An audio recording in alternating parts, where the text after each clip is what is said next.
Alabama is one step closer to a controversial new gun law. We've been tracking this bill for some time. Now it's on its way to the House of Representatives.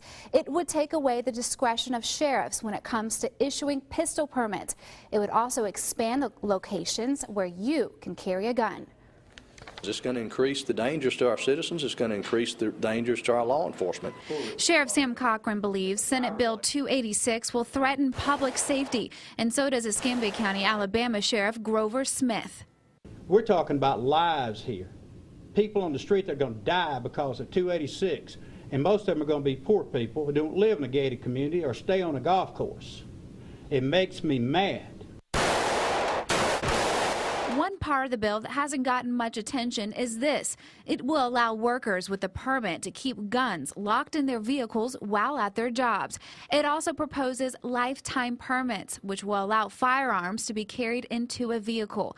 Cochran says this will increase the likelihood of guns getting into the wrong hands and the wrong car. We're going to be dealing with people that are armed in the car, have a right to be armed in the car. Now they're going to have that gun in there without the stamp of approval by the local sheriff. The bill also loosens open carry restrictions. It's going to be common for people to go to places, public places, ballparks, all the likes, and people will be armed.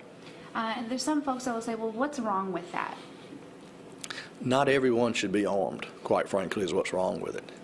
Not everyone that wants to be armed should be armed. People like James Graham are in favor of the bill, saying it strengthens Second Amendment rights. I know law enforcement's fighting a battle there with criminals and things, and they're going to get to guns one way or the other. So I don't think that would change anything. And supporters tell me they enjoy their freedom and want more of it.